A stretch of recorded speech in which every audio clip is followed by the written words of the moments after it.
Somewhere in the dark beyond Neptune's orbit, 400 warships sat in absolute silence, running no active sensors, venting no heat signature, waiting for an order that had been 40 years in the writing. No one outside a small, sworn circle of officers knew they existed. No coalition registry listed them. No trade envoy, no diplomatic attaché, no passing survey vessel had ever caught so much as a flicker of their presence, because they had been built for exactly one purpose: to remain utterly, perfectly invisible, right up until the moment invisibility stopped being useful. That moment was closer than anyone in Saul's system yet realized.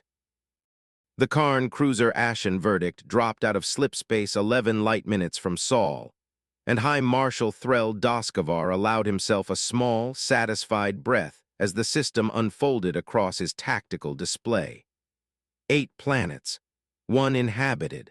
A scattering of stations, freighters, and what passed, in Terran parlance, for a navy 41 vessels, none larger than a light cruiser, arranged in patrol patterns so predictable a cadet could map them from memory. He had seen more formidable defense grids around mining outposts. It should have been reassuring. Every intelligence report he'd read said the same thing, in the same confident language, and every one of them agreed that Earth possessed nothing capable of meaningfully resisting a correction fleet. And yet something about the quiet of the system nagged at him in a way he couldn't quite name, a stillness that felt, if he let himself dwell on it, less like weakness and more like a held breath. He dismissed the thought before it could take root. Instinct was not intelligence, and intelligence said Earth had nothing to hide. He was wrong, and the entire galaxy was about to find out exactly how wrong. "This is it?" asked Sub-Marshal Yevakor, standing at his shoulder with her arms folded behind her back, the posture she always assumed when she was unimpressed and wanted him to know it. "This is the species the coalition delegates keep warning us about, the ones with the strange customs and the stranger silence." "This is it," Threl said. He did not bother to hide his contempt. There was no one aboard who would think less of him for it, and every officer on the bridge had spent the last decade hearing the same rumors he had, that the humans were unpredictable, that they had weathered first contact with the Skarn remnant and come out the other side changed, that the coalition treated them with a caution disproportionate to anything they had actually demonstrated. Threl had read every report twice. He had found nothing in them but a species that talked a great deal, built modestly, and had, as far as anyone could tell, no real teeth. "Then let's see what's behind that talk," Yeva said. Threl keyed the fleet-wide channel. Behind the Ashen Verdict, arranged in a loose spearhead that stretched back nearly 200,000 kilometers, sat the rest of the Second Correction Fleet, 63 warships carrying the full authority of the Karn Ascendancy, and more importantly, its patience, which had finally run out. 2 years of negotiations over mineral rights in the outer system. 2 years of polite Terran refusals, procedural delays, requests for further study. The Ascendancy did not do further study. The Ascendancy issued a demand once, and when it was not met, it issued a correction. "Fleet-wide," Threl said. "This is High Marshal Threl Doskavar of the Second Correction Fleet, broadcasting to the government of Earth and all vessels in Saul's system. Your continued refusal to grant Ascendancy mineral rights in the Kuiper region constitutes a violation of Coalition Trade Compact Statute 9. You have 1 hour to transmit formal surrender of those rights, along with landing clearance for an Ascendancy administrative garrison. Failure to comply will be treated as continued hostility, and this fleet will respond accordingly." He closed the channel and settled back into his chair, watching the chronometer begin its count. An hour was generous. An hour was, if anything, more courtesy than the situation demanded. But the Ascendancy liked its records clean, like to be able to say, later, in whatever tribunal or council session picked over the wreckage of a conquered system, that proper warning had been given.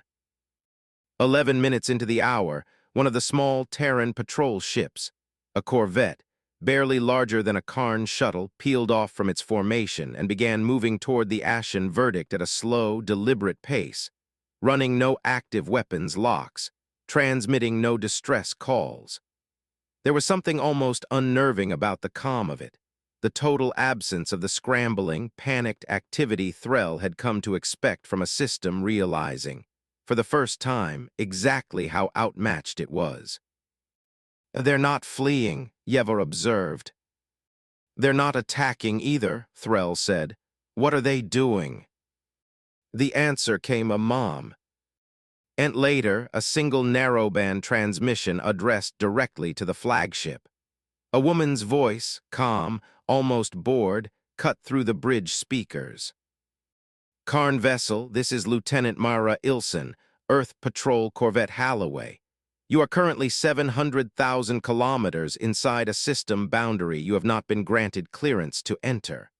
I'm required to inform you that continued advance will be treated as an act of war under the terms of your own Ascendancy's ratified coalition compact. I'd also like to note, for the record, that you have exactly 1 hour to reconsider this course of action. We'll be watching." The channel closed. Threll sat with the silence for a moment longer than he meant to. There had been no fear in the woman's voice. No bravado either. Bravado had a texture to it, a performance quality any experienced commander learned to recognize and discount. What he'd heard instead was something closer to certainty, the flat, unhurried tone of someone who already knew exactly how the next hour would end and felt no particular need to convince him of it. He did not yet have a word for the unease that settled over him in that instant. He would have one soon enough. On the bridge of the Ashen Verdict, there was a beat of silence, and then Yeva laughed, a short, incredulous sound. "She's warning us." "She's posturing," Threll said, though something in the woman's voice had needled at him in a way he didn't care to examine. Too calm, too unbothered. He had expected fear or bluster or the frantic diplomatic scrambling that usually followed a correction fleet's arrival. He had not expected to be spoken to as though he were the one who ought to be worried. He dismissed the thought. Bravado was cheap. The humans had exactly one navy's worth of ships and no history of major fleet engagements that Ascendancy intelligence had ever recorded. Whatever the coalition whispered about them, whatever strange caution other species extended to the species that called itself human, none of it changed the numbers on his display. The hour ran out. No surrender came. "Well," Threll said, standing, "let's begin." He had no way of knowing it yet, but the order he was about to give would be the last decision of the day he made with complete confidence.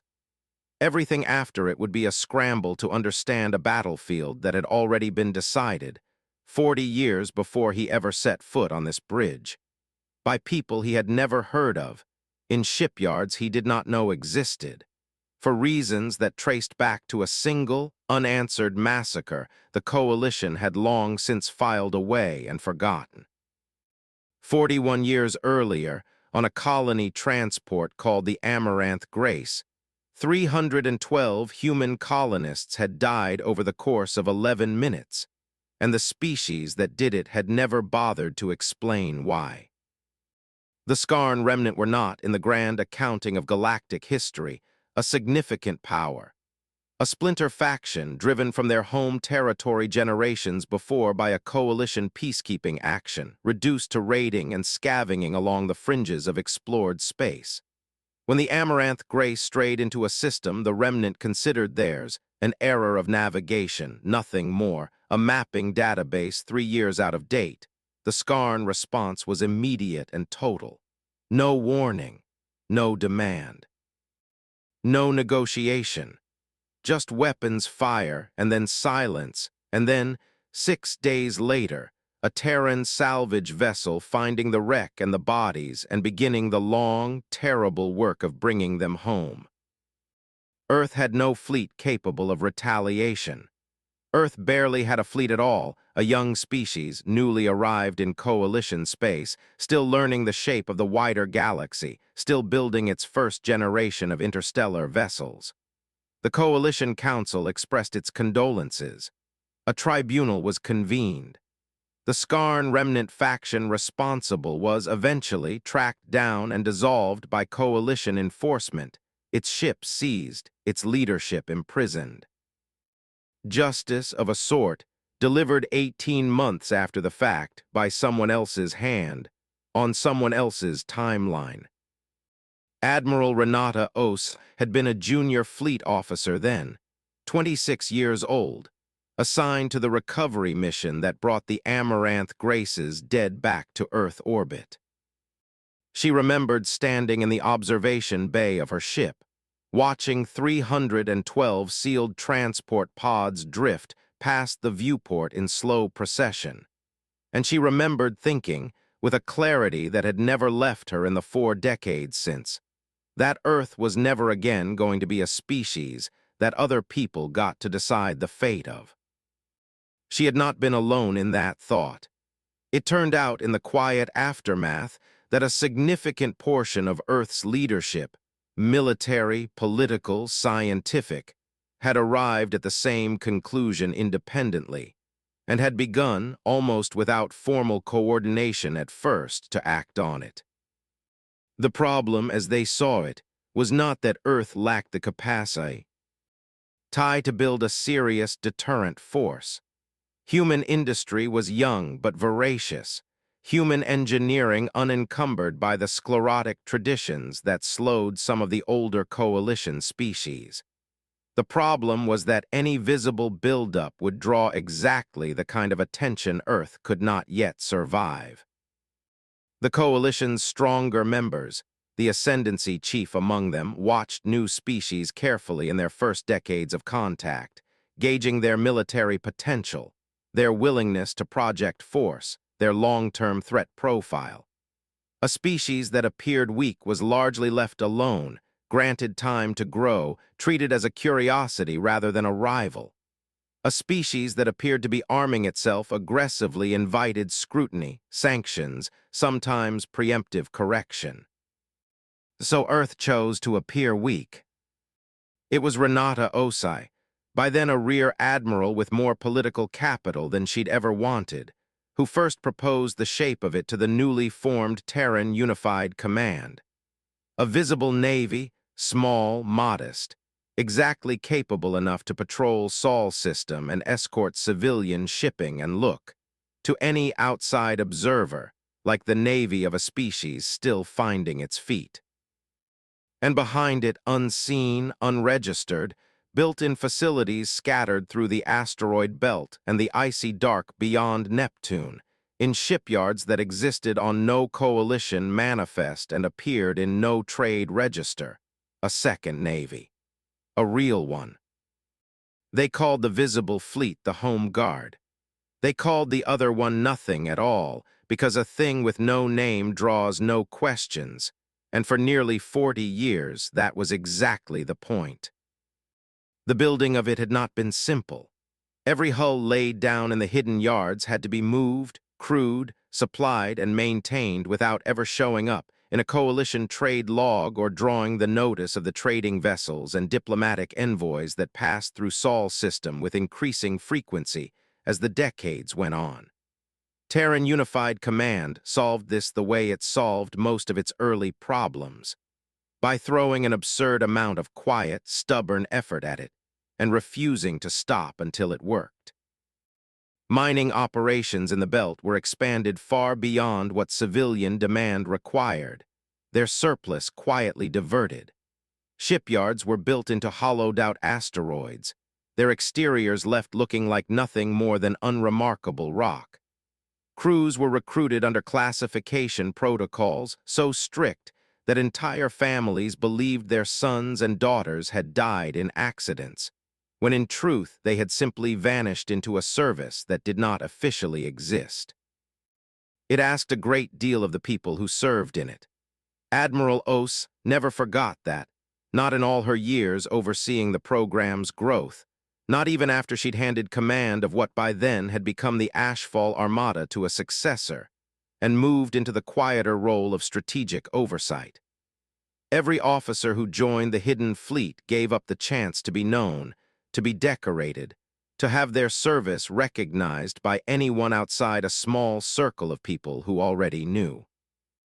They served in the dark on purpose, because the alternative, a visible Earth, an armed Earth, an Earth that looked like exactly the kind of rival species the Ascendancy and its peers had a long and ugly history of neutralizing before it could grow, was so much worse.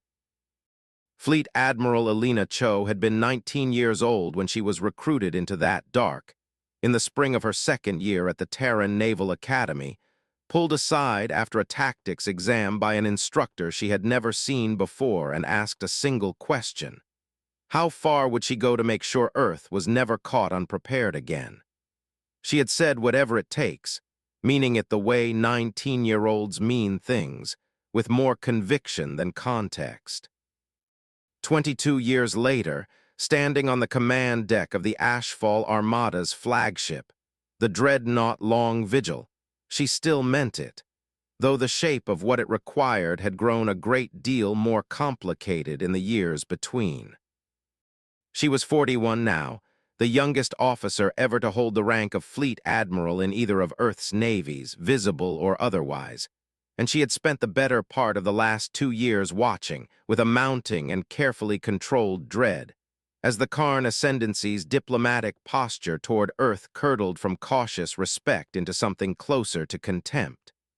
The mineral rights dispute in the Kuiper region was, she knew, never really about minerals. It was a test.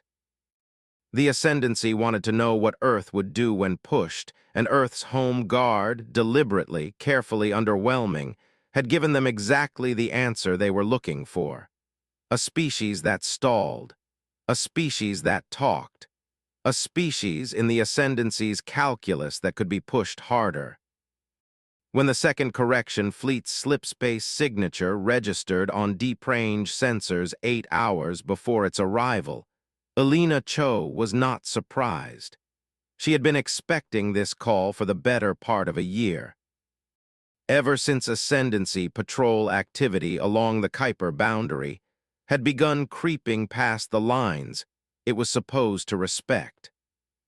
She received the alert in her quarters aboard the Long Vigil, currently stationed in a concealed holding pattern behind the ice moons of the outer system, and she read the fleet composition report, 63 warships, a full correction fleet, the Ascendancy's standard instrument for bringing a defiant lesser power to heel, with the particular stillness she had learned over 2 decades of command to let settle over her instead of panic.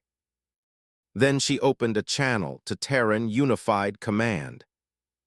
"They're here," she said, when Admiral Osai's face appeared on her display, older now, silver-haired, but with the same sharp attention in her eyes that had marked her as a young officer 40 years before. "Second Correction Fleet, 63 ships inbound to Sol. They've given the Home Guard the standard ultimatum, surrender the Kuiper rights within the hour or face correction." And the Home Guard's response: "Standing firm, playing it exactly the way we planned. Corvette Halloway is running interference at the boundary, buying time, making noise, not backing down but not escalating either." Elena paused. "Renata, this is it. This is the one we built the whole program for." On the display, the old Admiral was quiet for a moment, and when she spoke again, her voice carried the particular gravity of someone who had spent 4 decades preparing for a day she'd hoped might never come, and now had to decide in the space of a single conversation whether it had finally arrived. "Confirm the fleet composition again. 63 hulls, Flagship is a Karn-heavy cruiser, the Ashen Verdict, commanded by a High Marshal Threl Doskavar, according to the Diplomatic Corps records. No coalition oversight vessels present. No neutral observers. If we're going to answer this, we answer it alone, and nobody outside this system will know what happened here until it's already over. Good, Osai said, with a faint, grim satisfaction that surprised no one who had ever served under her. That's exactly how we wanted it. Elena, you built this fleet. You trained every captain in it. This call is yours to make, and command will back whatever decision you reach. But I'll tell you what I think, for whatever that's worth after all these years.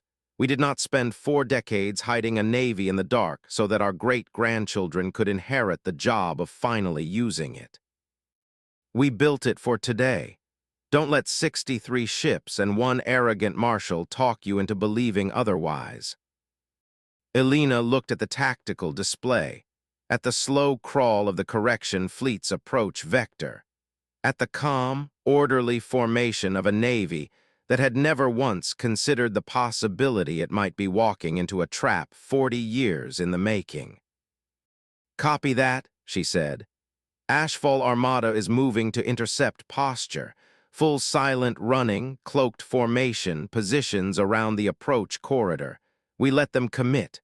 We let them fire first if they're going to. And then we show them exactly what they've been circling for 2 years without ever seeing." "How many ships can you field?" "All of them," Elena said. "Every hull we've built, every crew we've trained. This isn't a skirmish, Renata. If the Ascendancy is willing to send a full correction fleet over a mineral dispute, they've decided Earth is worth conquering. We don't get to answer that halfway."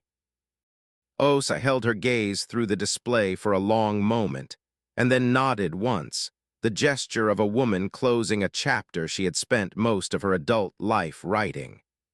"Then go finish what we started, Admiral, and Elena, bring everyone home." The channel closed. Elena Cho sat with the silence for exactly 4 seconds, allowing herself that much and no more, and then she rose from her chair and turned to the bridge crew of the long vigil, men and women who had trained for this exact moment for years without ever quite believing it would come, and gave the order that would end, in the space of a single afternoon, 4 decades of Earth's carefully maintained illusion of weakness. "Fleet-wide all vessels, this is Fleet Admiral Cho.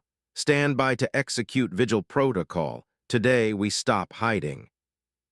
Aboard the Corvette Halloway, Lieutenant Mara Ilson watched the countdown reach 0 and felt her stomach tighten in a way that no amount of training ever quite prepared a person for.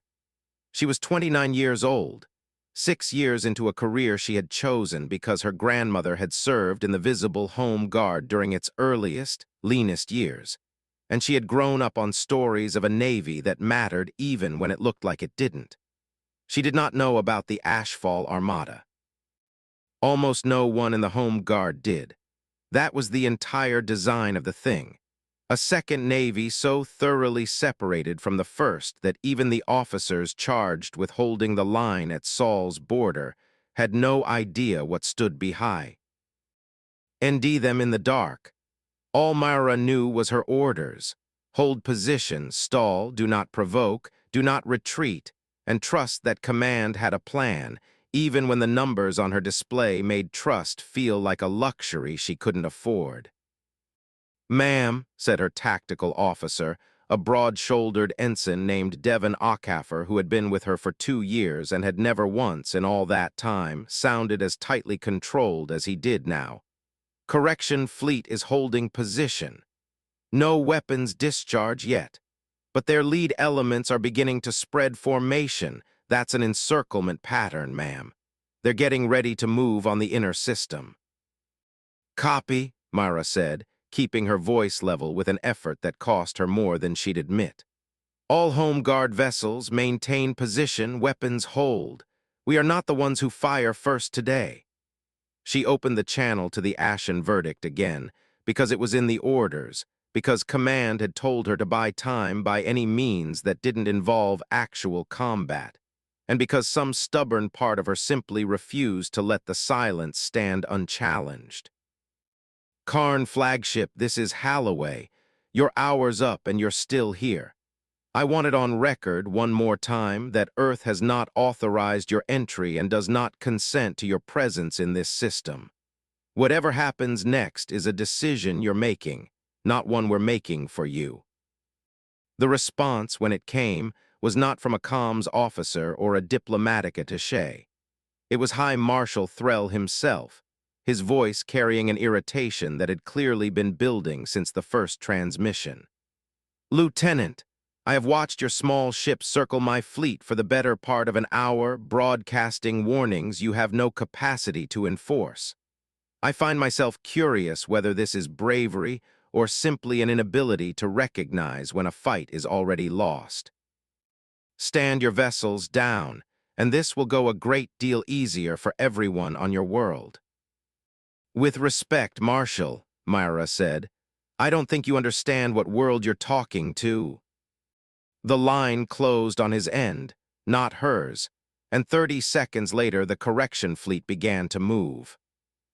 It did not happen the way Mara had imagined it might, in the quieter moments of training exercises and worst-case briefings. There was no dramatic opening salvo, no thunderous first strike.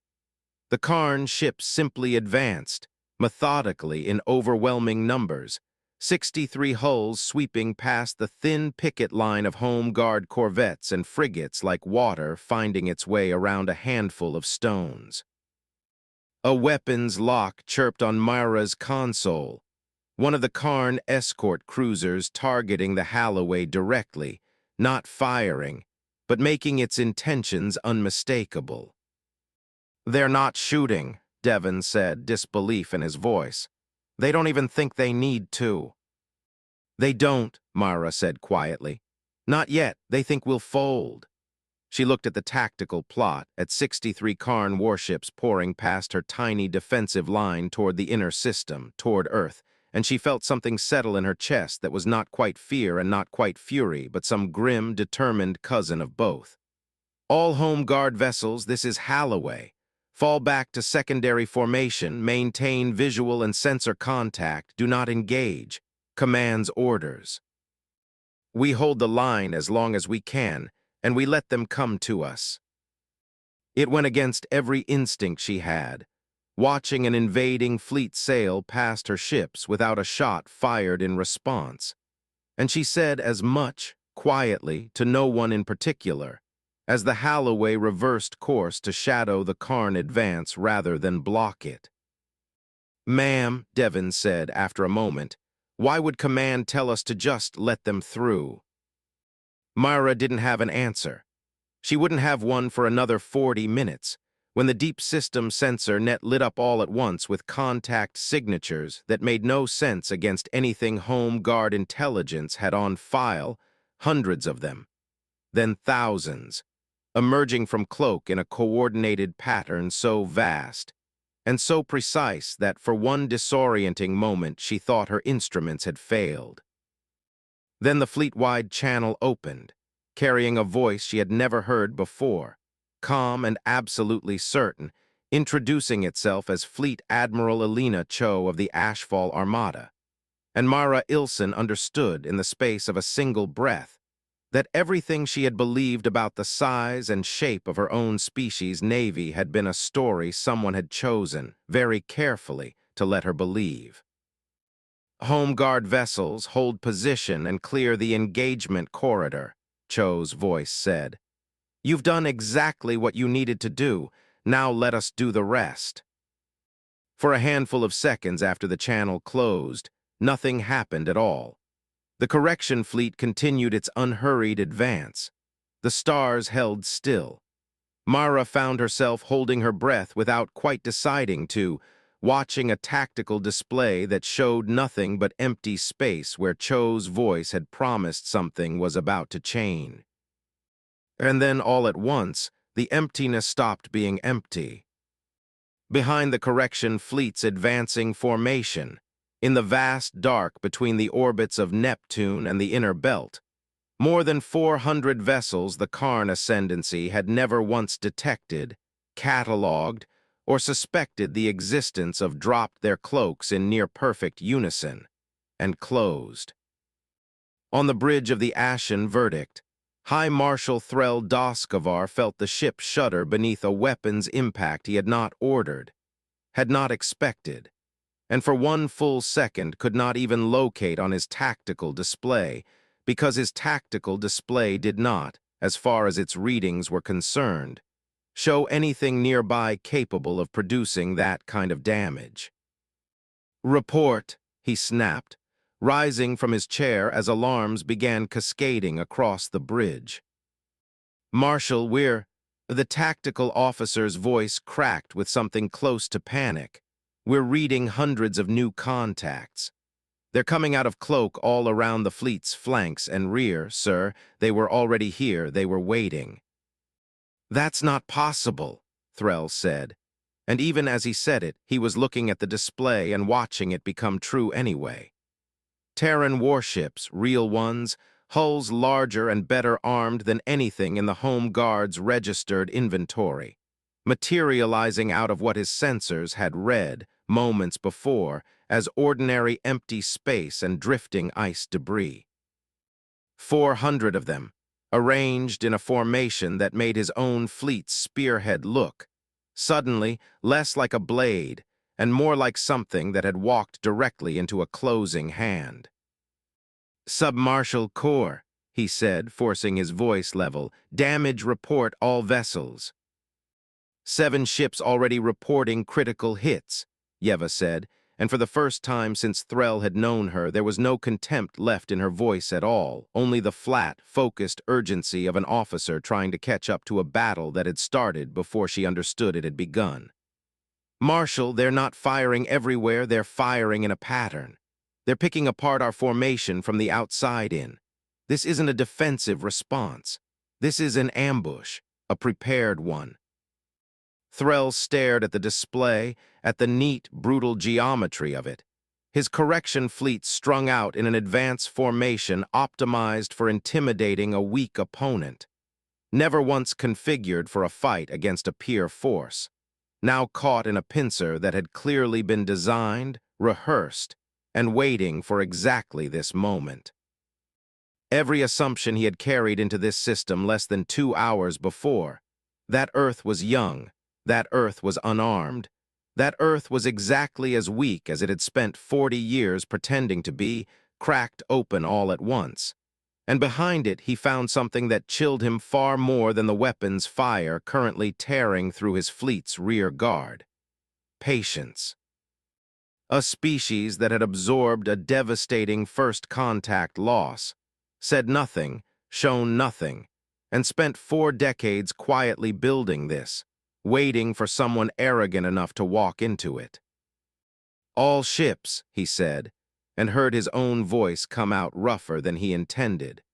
"Regroup on the flagship defensive formation, return fire on confirmed targets only." "Belay that," Yeva said suddenly, staring at her own console. "Marshal, they're hailing us." The channel opened before Threl could decide whether he wanted it to. "High Marshal Doskavar." Fleet Admiral Elena Cho's voice was calm in a way that Threl found almost more unsettling than the battle itself. The voice of someone who had already finished fighting this engagement in her head long before the first shot was fired, and was now simply watching the rest of the galaxy catch up to a conclusion she'd reached years ago. "I'm going to offer you the same courtesy your correction fleet extended to Earth an hour ago. You have exactly as much time as it takes me to say this sentence to order your remaining ships to power down weapons and hold position. Or I'm going to finish what my fleet has already started, and I promise you the mathematics of that outcome are not in your favor." Threl looked at the tactical display. 7 ships lost already, a dozen more taking sustained fire. The Terran formation had not slowed, had not hesitated, had continued its methodical dismantling of his fleet's flanks with a precision that suggested every captain out, There had run this exact scenario in simulation more times than Threll cared to imagine, while he had spent the last 2 years reading intelligence reports that told him, again and again, that this species had nothing behind its small, tired navy but more of the same. "This is a violation of Coalition Compact," he said, buying seconds he knew, even as he said it, would not matter. "You are firing on a registered ascendancy fleet operating under. You're firing on a sovereign system that told you not to enter it," Cho said, cutting him off without raising her voice. "You gave Earth an hour to surrender rights it never agar. Eid to give up. I'm giving you considerably less than that to surrender a fleet that's already lost 1/9 of its strength in the opening minutes of an engagement it didn't know it was fighting. I'd take the deal, Marshal. It's a better one than you gave us." Around the Ashen Verdict, the battle continued its slow, terrible arithmetic. Ships that had entered Saul's system in a posture of casual conquest found themselves, within minutes, fighting for survival against an enemy whose numbers, whose coordination, and whose evident willingness to press the engagement made a mockery of every threat assessment the Ascendancy's intelligence services had ever produced about the Terran species. Threll watched the Karn destroyer Grieving Talon take 3 concentrated hits in close succession and go dark, its hull venting atmosphere into the void, and felt, for the first time in a long and largely unchallenged military career, the specific vertigo of realizing that he was not the one in control of what happened next. "Marshal," Yeva said quietly, "if we don't stand down, we're not going to have a fleet left to negotiate with." Threll closed his eyes for 1 second, and no more, the same discipline he'd have expected of any officer under his command, and then opened them and gave the order he had never once, in all his years of service, believed he would need to give. "All ships," he said, "power down weapons, hold position, we surrender." The silence that followed the ceasefire order was almost stranger than the battle had been. Across the debris-strewn expanse of what had, 20 minutes earlier, been an orderly correction fleet advance, 56 surviving Karn warships drifted with their weapons cold, surrounded on every side by a Terran fleet whose existence none of their crews had known about that morning, and would spend the rest of their lives trying to reconcile with everything they had been taught about the species they'd been sent to conquer. Fleet Admiral Cho did not order her ships to fire again. She did not need to. She gave a different set of instructions instead. Board the flagship, secure the High Marshal, begin triage and rescue operations for any Karn vessel too damaged to hold atmosphere, and do it all with a restraint that she knew would matter far more in the long run than the battle itself. A species could win a fight through overwhelming force and still lose the peace that followed it by handling the aftermath badly. She had studied enough coalition history, some of it, uncomfortably, involving the very empire that had first taught her people the cost of being underestimated, to know exactly how thin that line was. She went aboard the Ashen Verdict herself, in person, with a boarding party small enough to make clear she wasn't afraid and large enough to make clear she wasn't foolish, and found High Marshal Threll Doskavar waiting for her on his own bridge, standing rather than seated, dressed in the same uniform he'd worn to broadcast his ultimatum a few hours before. He looked, she thought, less like a defeated commander and more like a man doing frantic, silent arithmetic on everything he thought he understood about the galaxy and finding the numbers refusing to close. "Admiral Cho," he said, and to his credit his voice didn't shake, "I assume you've come to collect a prisoner." "I've come to collect a surrender," Elena said. "What happens to you personally is a separate question, and it's mostly up to you." She looked around the bridge at the Karn officers standing at their stations, watching her with an expression she recognized. because she had seen versions of it on the faces of her own people 40 years ago, staring at the wreckage of the Amaranth Grace and understanding for the first time exactly how unprotected they truly were. You came here to teach my species a lesson about what happens to worlds that don't yield to the ascendancy. I'd like to offer you a different one, if you're willing to hear it. Threll's jaw tightened, but he said nothing, which she took correctly as permission to continue. 41 years ago, a faction of the Skarn remnant destroyed a Terran colony transport with 312 people aboard, Elena said. No warning, no demand. They didn't even want anything from us. We simply wandered into a system they decided was theirs, and they decided the appropriate response was extermination. We had no fleet capable of retaliation. We had no fleet capable of much of anything. The coalition offered condolences, and 18 months later, a measure of justice delivered by someone else's hand, on someone else's timeline. And in the meantime, every single person on Earth had to sit with the knowledge that our species survived at the pleasure of powers who owed us nothing and could, if the mood struck them, decide we weren't worth the trouble of protecting. She let that settle for a moment before she went on.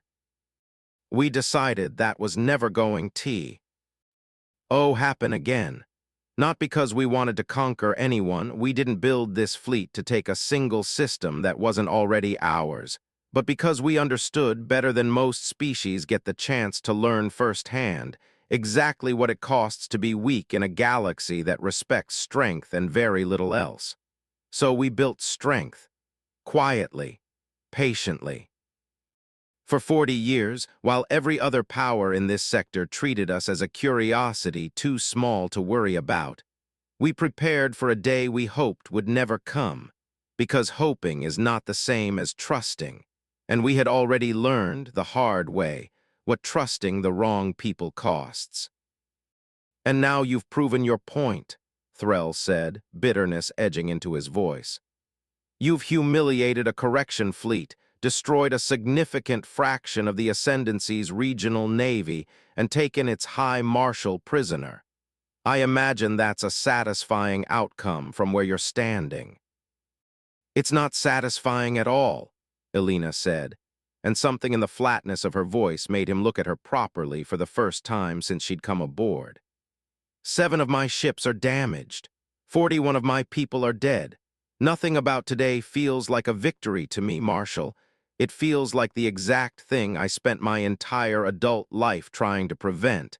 And it happened anyway, because your ascendancy decided a mineral dispute was worth invading a sovereign system over.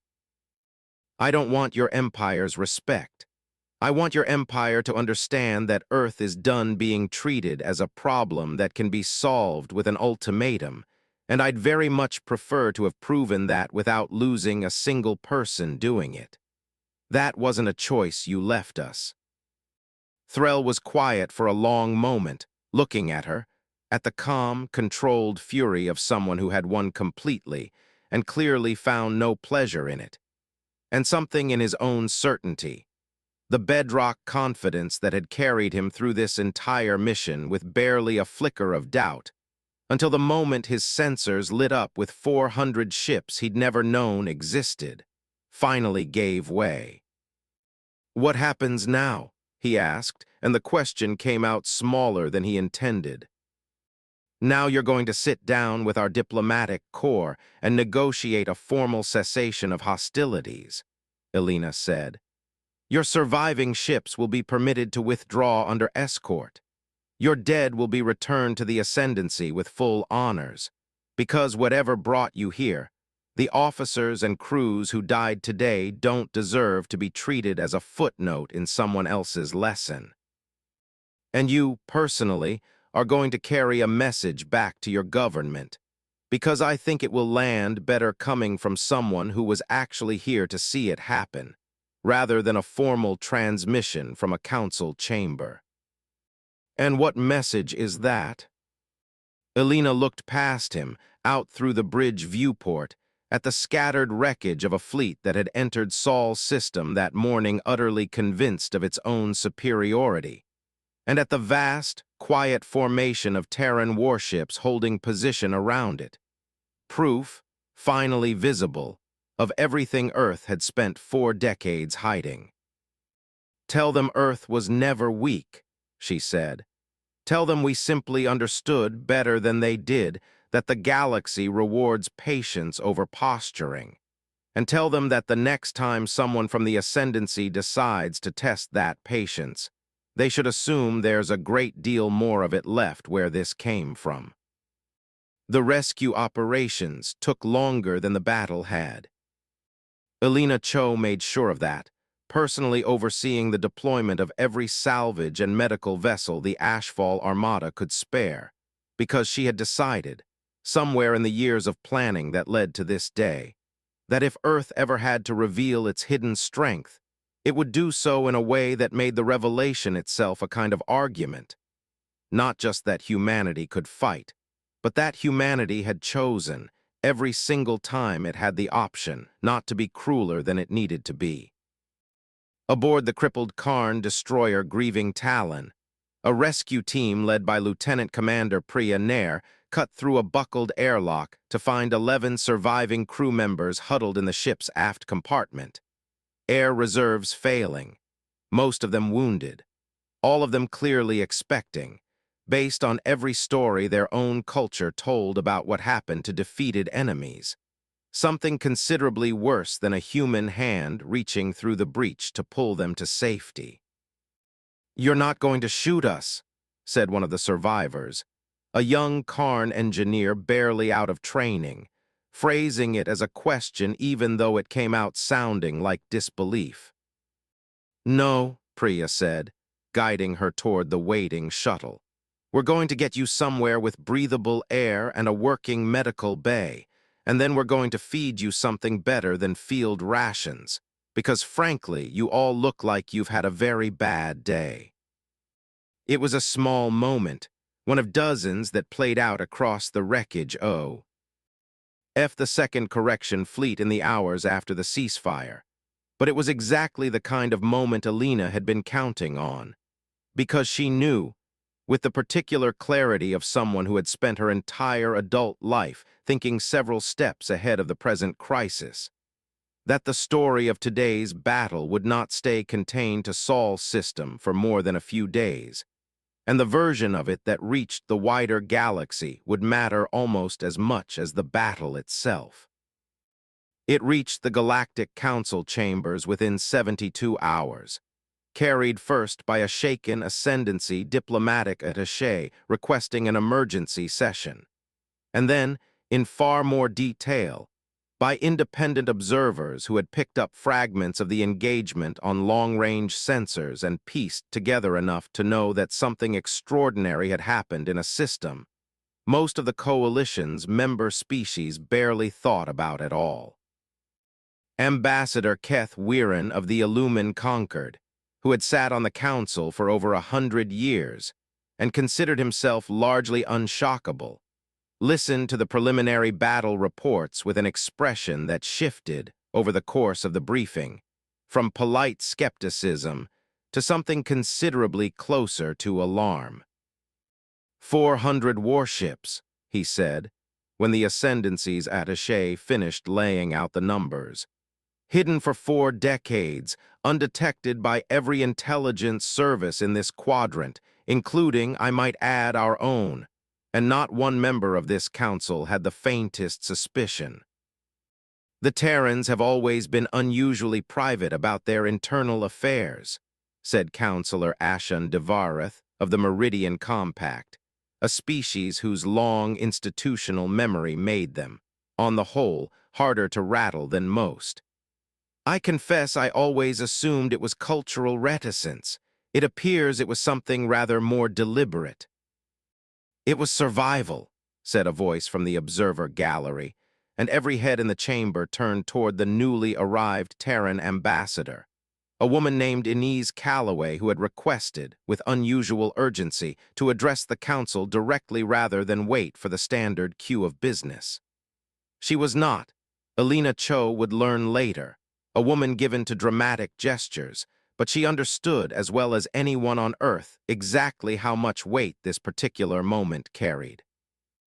41 years ago, this council watched our species lose 312 people to an attack we had no capacity to answer, and offered its sympathies.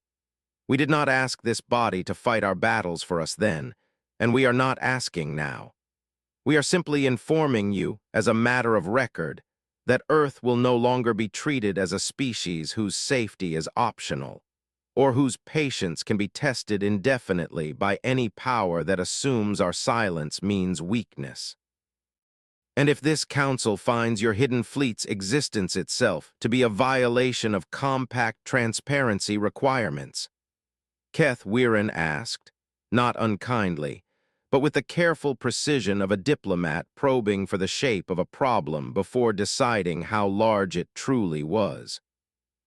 Then I'd invite the council to examine exactly which compact statute we're alleged to have violated, Inez said, and to weigh that against the Ascendancy's rather more straightforward violation of sending an armed correction fleet into a sovereign system over an unresolved trade dispute. We defended our territory. We did not invade anyone else's. I'd suggest this council spend less time debating the ethics of a defensive deterrent, and rather more time asking why an armed invasion of a coalition member system was permitted to reach the point of open engagement in the first place.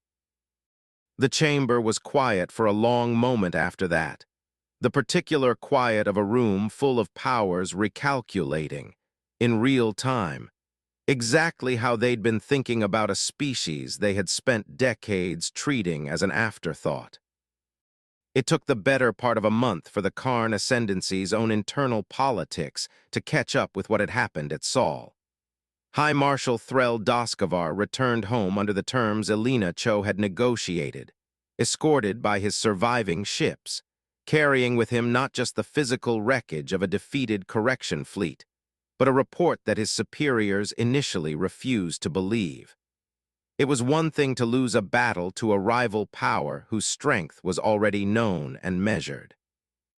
It was another thing entirely to lose one to a species the Ascendancy's own intelligence services had rated, as recently as 18 months prior, as posing no meaningful military threat for at least another generation. The Ascendancy's High Council convened 3 separate emergency sessions before they accepted the shape of what had actually occurred, and Threl sat through every one of them, repeating the same account with the same details, watching successive generals and ministers move through the same stages of disbelief he had experienced firsthand in the minutes after his sensors first registered the ashful. El Armada's arrival. You are telling us, said Grand Minister Osric Vell on the third and final day of deliberation, that a species we assessed as incapable of fielding a modern battle fleet has, in fact, secretly maintained a force larger and more sophisticated than our own regional navy, for the better part of 4 decades without a single leak, a single defector, a single piece of credible intelligence reaching any coalition member. That is precisely what I am telling you, Grand Minister, Threl said. And I would add, because I think it matters more than the numbers alone, that when they had us entirely at their mercy, 63 ships reduced to 56, a high marshal taken prisoner, every advantage theirs to use however they wished, they chose restraint. They rescued our wounded. They returned our dead with honors. They gave me terms generous enough that I am standing here able to report on them. Rather than becoming another name in a casualty list, this council would have simply absorbed and moved past. I have spent my entire career assuming that strength and mercy were, at best, in tension with one another. The Terrans do not appear to share that assumption, and I would suggest that makes them considerably more dangerous than an enemy who simply outguns us, because it means the qualities that make them formidable in war are the same qualities that will make them difficult to outmaneuver in peace. In the weeks before that final council session, Threll had returned briefly to his family estate on the Ascendancy's home world, hoping the familiar quiet of his childhood grounds might settle the unease that had followed him back from Saul's system like a shadow he couldn't quite outrun. It didn't. He found himself, more nights than not, standing on the terrace overlooking the estate's ornamental gardens, running the same sequence through his mind. The moment his sensors had shown him an empty system, and the moment, less than 2 hours later, that the same sensors had shown him 400 ships he'd had absolutely no way of predicting.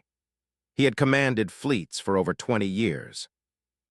He had never once, in all that time, been forced to confront how much of his confidence had rested on the assumption that his intelligence services could be trusted to tell him the truth about an enemy's strength, and how thoroughly that assumption had failed him the one time it mattered most.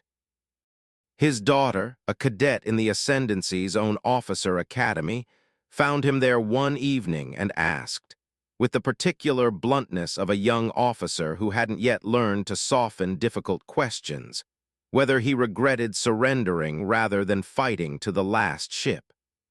Threll considered the question for longer than she expected before he answered. "I regret that it came to a fight at all," he told her. "I regret underestimating an opponent badly enough that 56 of my crews had to learn, in the space of an hour, exactly how wrong I'd been about what we were sailing into. But no, I do not regret surrendering.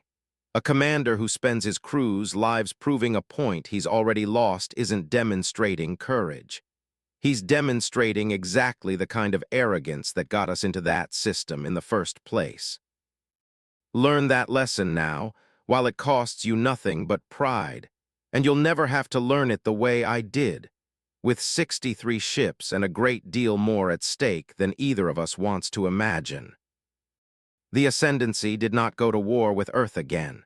It took years, and a great deal of careful diplomatic work on both sides, but the mineral rights dispute that had triggered the entire conflict was eventually resolved through the same procedural negotiation Earth had been quietly, patiently pursuing all along. The negotiation the Ascendancy had simply refused to take seriously until it discovered exactly what stood behind the party it had been negotiating with. Threll Doskavar, stripped of his military command, but permitted to keep his life and his rank in recognition of the terms he'd secured, spent much of his remaining career arguing within Ascendancy political circles for a fundamentally different approach to a species his government had grievously misjudged. He never forgot the moment his sensors lit up with 400 ships that shouldn't have existed, and he made sure, for the rest of his life, that no one under his influence ever repeated the mistake of assuming that a quiet species was necessarily a weak one. Across the wider coalition, the story of what happened at Saul traveled the way such stories always do, reshaped a little with each retelling, exaggerated in some details, understated in others, but carrying at its core a single, durable fact that no amount of retelling could erode. A species the galaxy had spent decades underestimating had, when finally tested, revealed a strength that reframed every assumption anyone had ever made about what Earth actually was. Diplomatic postures shifted, abruptly but unmistakably, in the months that followed. Trade negotiations that had once been conducted with the faint condescension reserved for a junior species were, without anyone quite announcing the change out loud, conducted rather differently. Earth was not treated as a great power overnight.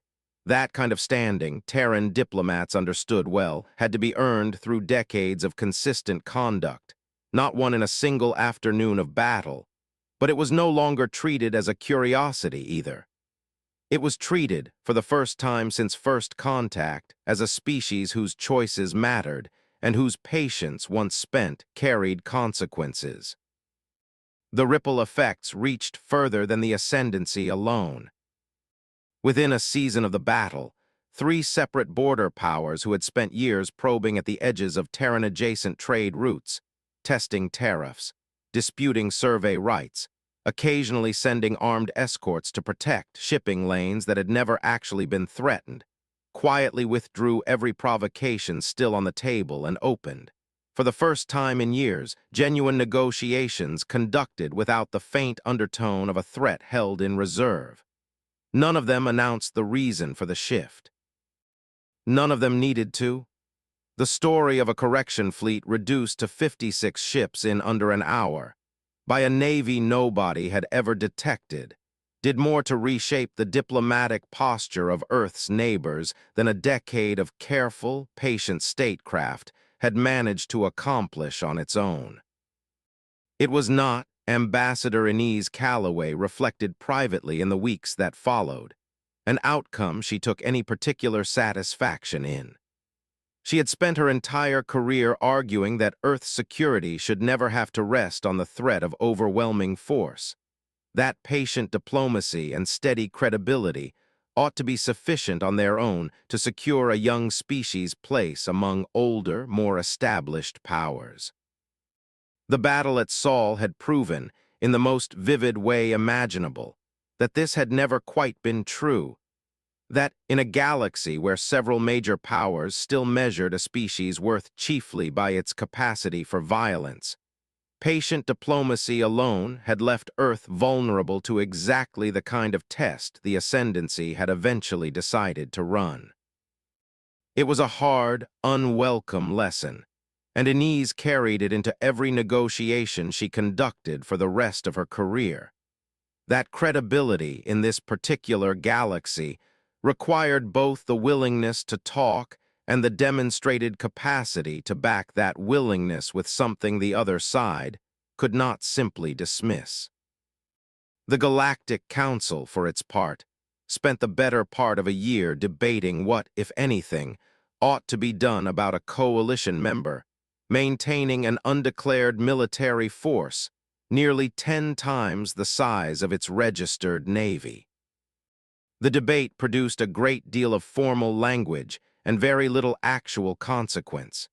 In the end, a slim majority of the Council concluded that Earth's disclosure, however belated, satisfied the letter of compact transparency requirements going forward, and that punishing a species for successfully defending itself against an unprovoked invasion would set a considerably worse precedent than allowing the matter to close.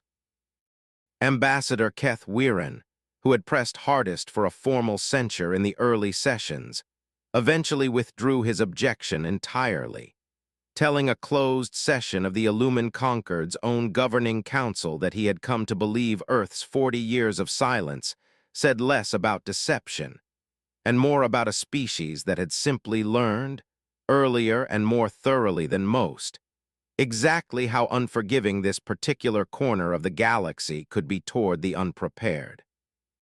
We spend a great deal of time in this chamber discussing the responsibilities of powerful species toward weaker ones, he said, in a speech that would be quoted in fragments across coalition media for years afterward. We spend rather less time discussing what we owe a species we have collectively, repeatedly, and for decades chosen to treat as beneath serious consideration, right up until the moment it demonstrated, decisively and on a single afternoon, exactly how wrong that consideration was. I would suggest this council spend less energy interrogating how the Terrans hid their strength, and rather more energy asking why we found it so easy, for so long, to assume they had none worth hiding. Back on Earth, the reveal of the Ashfall Armada's existence landed with a force that had very little to do with military strategy, and everything to do with the strange, disorienting experience of an entire species discovering, all at once, that a story it had told itself for 40 years was only half true. Terran Unified Command released a carefully staged disclosure in the days following the battle, Enough information to explain what had happened at Saul and why, framed with the context of the Amaranth Grace and the decades of quiet preparation that followed but stopped. Well short of revealing every operational detail of a fleet that would, after all, still need to remain a credible deterrent long after the initial shock of its revelation faded. The public reaction was not uniform. There was pride in abundance, the particular fierce relief of people who had spent their whole lives quietly aware of how exposed their world had once been, learning that someone, somewhere, had spent decades making sure it never would be again. There was also, in no small measure, grief and anger from families who had spent years believing sons and daughters lost to accidents or vanished into unexplained silence, only to learn that those absences had been deliberate, necessary, and never adequately explained even now. Admiral Osai called before a special session of the Terran Assembly to account for the program she had helped build, did not attempt to minimize that cost. "I will not stand here and tell you the secrecy was easy, or that it was without a price paid by people who deserved better than the price we asked of them," she said, addressing a chamber that had gone very quiet. "We built this fleet in the dark because the alternative, the world I inherited as a young officer pulling 312 bodies out of the wreckage of a colony ship, was a world in which Earth's safety depended entirely on the goodwill of powers who owed us nothing. I do not regret the choice we made. I regret, deeply and permanently, every family who paid for that choice without ever being told why. And I will spend whatever years I have left making sure this assembly builds a system that never again asks that particular sacrifice of anyone without their full and informed consent." It was not a perfect answer. It did not erase the anger or answer every question or heal every family's particular grief in a single afternoon. But it was, Alina Cho thought, watching the session from the observation deck of a starbase that had, for the first time in her career, actually appeared on a public registry under her own name and rank, an honest one. And honesty, after 4 decades of necessary silence, felt like the only foundation worth building whatever came next upon. Lieutenant Mara Ilsen learned the full truth 3 weeks after the battle, in a briefing room aboard a Home Guard depot station that had, until recently, existed at the very bottom of a chain of command. She'd assumed reached no higher than Regional Patrol Command. She sat through the disclosure with the rest of her crew, absorbing 4 decades of history in the space of a 90-minute briefing, and found herself, afterward, requesting a transfer she had never previously known was possible to request. "You want to join the Armada," said the recruiting officer who reviewed her file, a woman not much older than Myra herself, who had clearly fielded a great many similar requests in the weeks since the disclosure. "Most people who apply right after something like this are running on adrenaline. It fades. This isn't Corvette patrol duty, Lieutenant. It's years of training, more secrecy than you've ever operated under even in the Home Guard, and a service that still can't promise the recognition you'd get flying visible missions." "I know," Mara said. "I was out there at the boundary when the correction fleet came through. I watched 63 warships sail past my formation like we weren't even a speed bump, and for about 40 minutes I believed that was the whole story, that we were exactly as thin as we looked, and Command had sent us out to buy time for a plan that didn't actually exist. And then it turned out there was a plan. There was always a plan. There were 400 ships and 2 decades of training standing behind us the whole time, and none of us who were out there taking the first risk ever got to know it." She met the recruiting officer's gaze steadily. "I don't want to do that to the next Lieutenant Ilsen who ends up holding a picket line against a fleet 10 times her size. I want to be part of making sure that when Earth is tested again, whoever's standing at the front of it gets to know exactly what's standing behind them." The recruiting officer studied her for a long moment, then made a note in Myra's file and slid a data tablet across the desk. Training starts in 6 weeks. You'll want to say your goodbyes properly this time, Lieutenant. It's the one part of this program I'd change if I could, but it's still, for now, the price of the work. Myra signed.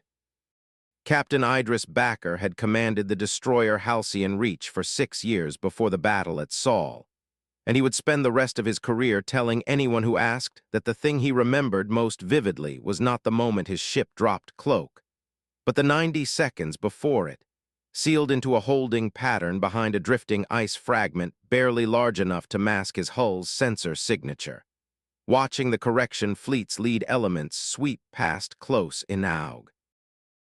That he could have counted individual weapons ports on their hulls, and knowing that if a single Karn sensor operator happened to glance at exactly the wrong angle, 4 decades of careful preparation would unravel in the space of a heartbeat.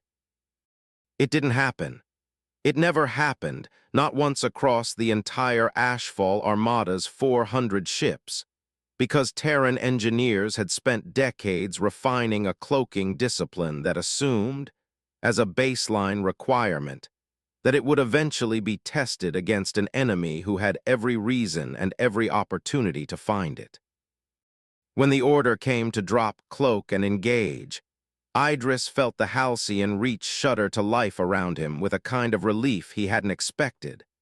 The particular, specific relief of a soldier finally permitted to stop hiding and start doing the job he'd trained his entire adult life to do. "Target the grieving Talon's engine section," he told his weapons officer, watching the Karn destroyer's shields flare and buckle under the Halcyon Reach's opening volley. "Concentrated fire, minimize hull breach risk to crew compartments. We're disabling, not destroying, unless they give us no other choice." It was a standing order across the entire Armada, one Elena Cho had insisted on in every tactical briefing for years before this day ever arrived. Cripple, don't annihilate, wherever the choice existed, because the battle Earth was fighting was never only the one happening in the moment. It was also the much longer, quieter battle for what kind of species the rest of the galaxy would believe humanity to be, once the shock of discovering its hidden strength faded, and the more permanent question of its character took its place. Idris had grumbled about the restriction in training exercises more than once, the natural frustration of a combat officer being asked to fight with one hand held deliberately behind his back. Watching the battle unfold in real time, watching Karn crews abandon disabled ships in good order rather than dying in them, he understood, with a clarity training simulations had never quite delivered, exactly why the restriction mattered. Not every ship in the Armada held to it perfectly. War rarely allows for perfect execution of any doctrine, and in the chaos of the engagement's opening minutes, before the correction fleet's formation broke and its surviving vessels began surrendering en masse, 3 Karn warships were destroyed outright rather than disabled, their crews lost before rescue teams could reach them. Elena Cho would carry the weight of those 3 losses, alongside the 41 Terran dead, for the rest of her command, a reminder that even the most carefully planned application of overwhelming force could not be made entirely bloodless, however much she wished otherwise. News of the battle reached even the fringes of coalition space within weeks, carried along trade routes and diplomatic channels by a story too extraordinary for anyone to sit on for long. Among those who heard it, in a scattered settlement on the edge of what had once been contested territory, were the remnants of the very faction that had destroyed the Amaranth Grace 4 decades before, a diminished, largely forgotten offshoot of the Skarn remnant that had never been fully dissolved by the coalition tribunal that punished its parent faction, and had spent the intervening decades assuming, as most of the galaxy had, that the species it wronged so long ago remained exactly as defenseless as it had been on the day of that first, unanswered attack. They had no way of knowing that a young Terran officer named Renata Osai, standing in an observation bay watching the dead come home, had spent the following 4 decades making absolutely certain no faction, no empire, and no arrogant correction fleet would ever again have the opportunity to mistake her species' silence for weakness. When word of the Ashfall Armada's existence reached that scattered settlement, the reaction was not triumph or defiance, but something closer to quiet, uneasy dread. The particular fear of a group that had once done something unanswerable to a species that had, it now turned out, spent 40 years patiently building the capacity to answer everything. 6 months after the battle, Fleet Admiral Elena Cho stood in the same observation bay where, 41 years before, a much younger Renata Osai had watched 312 sealed transport pods drift past the viewport and made a private vow that had, eventually, reshaped the entire trajectory of her species' place in the galaxy. Osai was there beside her now, retired from active command but still serving in an advisory capacity that neither of them expected her to fully relinquish for years yet. And the two of them watched together as a formation of Ashfall Armada vessels, visible now, registered now, no longer a secret but not yet fully public in every operational detail, moved through a training exercise in the outer system. You did what we built you to do, Osai said, without turning from the viewport. I want you to hear that plainly, because I know you've spent 6 months turning over every decision from that day, wondering whether there was a version of it that cost fewer lives, whether you moved too fast or too slow, whether Threll's fleet would have stood down without a single shot fired if you'd only found the right words instead of the right formation. I did the same thing after every hard call I ever made in this job. It doesn't go away, but I need you to hear it anyway.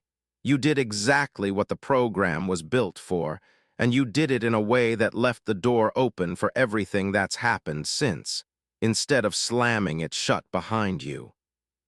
41 of our people didn't come home, Elena said quietly. I know the numbers could have been worse. I know the alternative, letting that correction fleet reach Earth orbit unopposed, would have cost immeasurably more. I know all of it, Renata, and none of it makes the 41 feel like anything other than 41 people who trusted a program they'd given years of their lives to, and who paid the price the rest of us hoped, every single day for 4 decades, we'd never actually have to collect on. That's the job, Osai said, and there was no hardness in it, only the particular tired honesty of someone who had carried the same weight for far longer. Wanting the fleet you build to never have to fire a shot, and building it well enough to win decisively the one time it does. You don't get to have both halves of that wish cleanly, Elena. Nobody who's ever done this work has.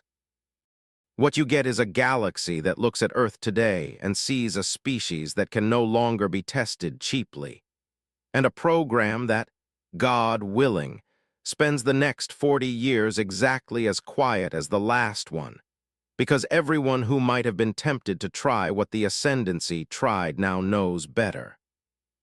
Below them, the training formation wheeled through its final exercise pattern and began to disperse, ships peeling off toward their respective postings across a solar system that had, in 6 months, become just slightly less alone in the universe than it had been for the whole of its recorded history. Elena thought of Threll Doskavar, whom she had not spoken to since the day she'd sent him home with a message and a warning, and who had, according to the diplomatic corps' quiet channels, become an unlikely advocate within the Ascendancy for treating Earth with a caution the rest of his government had been slow to adopt. She thought of Myra Ilsen, 6 weeks into a training program that would, if she made it through, place her among the very first generation of Armada officers who would never have to serve in the particular, lonely secrecy that had defined every officer before her. She thought of the 41 names on a memorial wall that had been dedicated 3 weeks earlier. In a ceremony, Alina had insisted be public, fully public, because some costs deserved to be honored in the light even when the fleet that paid them had spent 40 years in the dark. They thought we were weak, she said finally, more to herself than to Osai, watching the last of the training formation vanish into the deeper black beyond Neptune's orbit. Every power in this quadrant looked at us for 40 years and decided we were a footnote, a species too new and too quiet to matter. And the whole time we were exactly patient enough to let them believe it, right up until the moment it mattered that they were wrong. "That's not luck, Admiral," Osai said, and for the first time in longer than either of them could easily remember, she allowed herself something close to a smile. "That's 40 years of a lot of very tired, very determined people, doing a great deal of unglamorous, uncelebrated work in the dark, so that one afternoon when it finally counted, an entire fleet could come out of hiding and remind the galaxy exactly what humanity had been building the whole time it wasn't looking. 3 systems away, in a training facility carved into the same class of hollowed asteroid that had once hidden the very shipyards where the long vigil was built, Myra Ilson stood at the back of a simulator bay with 11 other new recruits, watching a tactical instructor replay, for what felt like the 100th time, the opening minutes of the Ashfall Armada's engagement at Sol. It looked different from the inside of the program than it had from the deck of a home guard corvette, cleaner, more deliberate, every maneuver and expression of decisions made years before any of them had been in the room to see it happen. She found herself, more often than she expected, thinking not about the ships or the tactics, but about the people who had trained for this single afternoon for the whole of their careers, never knowing whether it would come in their lifetime, and had shown up ready anyway. "You're going to spend the next 2 years learning maneuvers you may never use in combat," the instructor told them, a weathered commander named Priya Nair who had, Myra had learned only recently, been among the first rescue officers aboard the grieving Talon in the hours after the battle. "That's not a failure of the program. That's the entire point of it. Every single person who built the Armada before you hoped every day that the fleet they were training would never need to fire a shot. It fired one anyway because hope isn't a strategy, and the day finally came when patience alone wasn't enough to keep this system safe.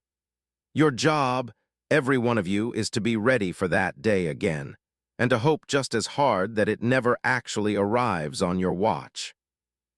Myra thought of Devin Ockhaffer, still serving on the Halloway, still flying the same modest patrol routes along the same boundary lines, doing the visible, unglamorous work that had once again become the Home Guard's entire purpose now that the deterrent behind it no longer needed to hide quite so completely. She thought of the 41 names on the memorial wall she had visited the week before shipping out for training, reading each one slowly, the way she imagined Admiral Os had once read the names of 312 colonists whose deaths had, indirectly and across 4 decades, made this exact training bay possible. She had joined the visible Home Guard because her grandmother's stories made her believe that a navy could matter even while it looked unremarkable. She was training for the hidden one now because she had learned, in the space of a single terrifying afternoon at the edge of Sol's system, exactly how much unremarkable strength a species could quietly carry when it chose patience over posturing, and precision over spectacle, and mercy over vengeance even in the moment of its most complete and undeniable victory. "Ready positions," Priya Nair called, and the simulator bay's lights dimmed as the next exercise began, and Mara Ilson took her place among the newest generation of a fleet that would, if it did its work well enough, never again need to prove to a doubting galaxy exactly how far its patience could be pushed before it finally, decisively, answered. Far below them, on the surface of a world that had spent its first century among the stars being quietly, deliberately underestimated, the sun was setting over an ocean it had taken 4 decades of hidden vigilance to keep safe.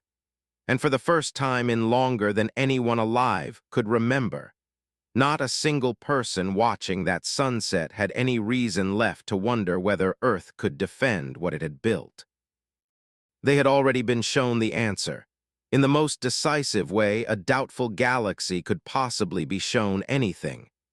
Not with words, not with warnings, but with 400 warships rising out of the dark exactly when it mattered most, and a species that had never, in all its quiet years of preparation, forgotten what it was preparing for. Earth was never weak. It had simply chosen, for 40 patient years, to let the rest of the galaxy believe otherwise, right up until the moment that belief cost someone else a fleet, and taught an empire that had never once considered the possibility of being wrong exactly how wrong it had been.